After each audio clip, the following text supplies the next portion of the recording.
Well, I was given the opportunity to try for a Rhodes Scholarship back in, I guess 1950, right. And then again in 1952. Right. And but I wasn't successful. And my life would have obviously been quite a bit different had I, as an Air Force officer out of West Point, come over here to Oxford. I wouldn't have had the experiences of combat in Korea in 1953 during the Korean War. Yeah. And I very much appreciated that experience of being a military person and being exposed to the experiences of combat. It's a very stimulating and very and very dangerous. Well, yes, it is, but it's what we're trained to do. Yes. How should I address you? Well, everybody else does. Well, thank you very much indeed, boss. Welcome to AstroTalk UK. It's all about astronomy, this conversation. First of all, you must be the most interviewed man on the planet. How do you feel about that?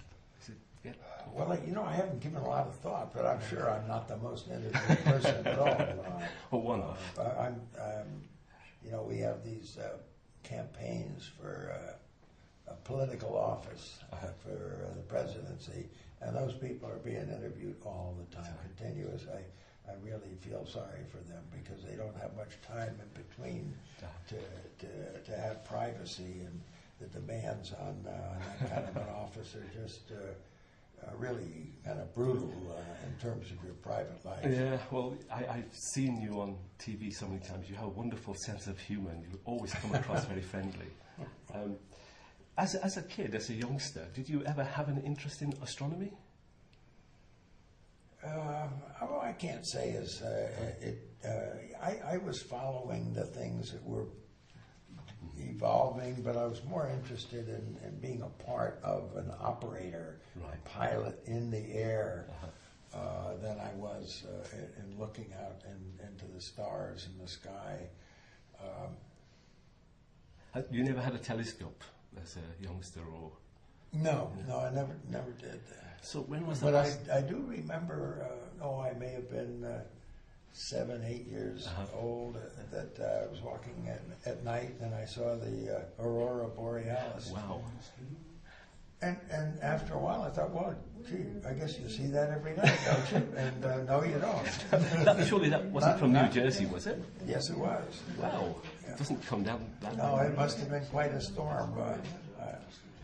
Do you remember much of what the stars and the sky looked like from either one of your EVAs or en route to the moon? It strikes me, without trying to actually compare the intensity of the star background, that I've been able to see more stars on clear nights, maybe in Texas and maybe in Hawaii, than even a moonless night in space, because there's ultraviolet protection in the visors that we have, and there's also in the windscreen, in the windows. But most of the time, there's other lights that are, so you can't see affecting your ability to see things. So it must have been difficult to see this much in the sky whilst you were on the moon as well. Well, it's impossible to see anything except the Earth and the Sun. Wow. So if we had a telescope on the surface of the moon, it was an alignment telescope, and when you look through it, it shielded the light being reflected from the surface because it was pointed up, and it, of course, kept the light coming from the Earth or coming from the Sun. The Sun was behind us, and the Earth was a little bit behind us too, because of the dynamics of the trajectory. Yeah. I just thought, you'd have a clear sky, but obviously all that protection which was essential, of course. When did you want to become an astronaut? Well, I'm a practical person. I try not to wish for things that aren't within the realm of possibility. Yeah. And I just early on wanted to fly airplanes, and then when it became closer, clearly the excitement and the challenges of being a fighter pilot. As I was going through pilot training, the Korean War was starting and developing, and so I was able to get into that conflict for about the last 6 months of the war. Shot down a couple airplanes, and then served in other capacities with higher capacity or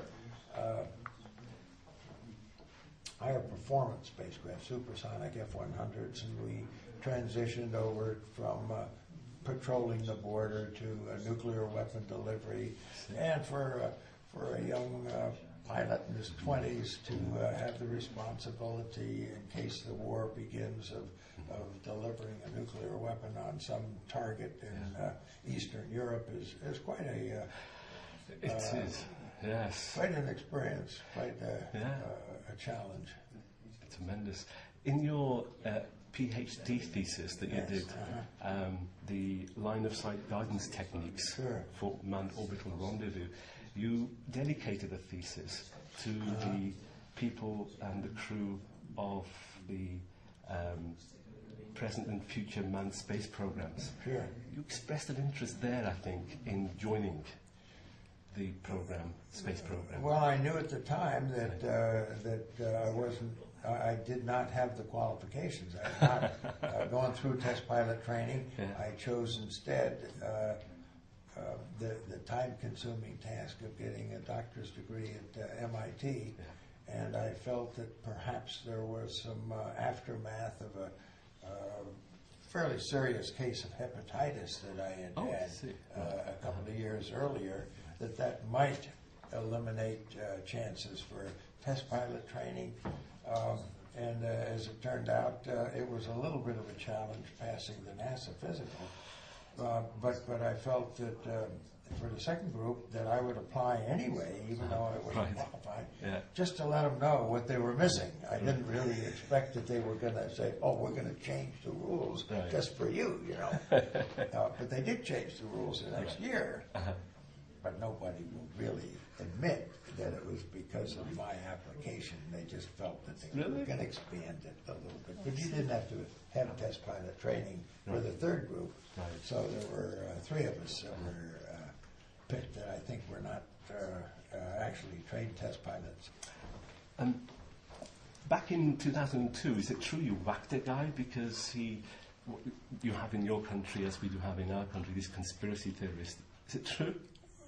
Yeah, it's not one of my astronomical achievements, but it was one of those really spur of the moment. The person had been bothering quite a few of the other astronauts, and it was the second encounter that I had with him, and I just sort of lost my cool, and it turned out that it was very good publicity. I don't think it stopped him or changed his mind, because he was interested in getting the publicity of we have these bizarre and the unusual. Unfortunately, we have those individuals here in this country as well. I'm sure you do. It's unfortunate. I saw the film In the Shadow of the Moon day before yesterday. I take it you've seen the end product? Oh yes, many times. Yeah. What do you think? Did it accurately represent the manned program to the moon? It is. It's educational to hear the people explain things in ordinary language. It's not exactly educational, informing as far as the precise reasons that we do things. It's an example of the human relating to other humans what the experiences might be like and the different things that they went through. But I think the public that are responsible for paying the expenses of future exploration need more than entertainment from astronauts. They need the significant explanations of what the real benefits are internationally, scientifically, and that's not exactly the most entertaining, but that's what I think is needed to do. And if you can time those with reunion events, then I think it's fine. But that's a very entertaining and very history it certainly reminding is. of people. Very unique. I think time is being told. Thank you very much indeed for your time. I really You're appreciate it. welcome. Thank Okay. you.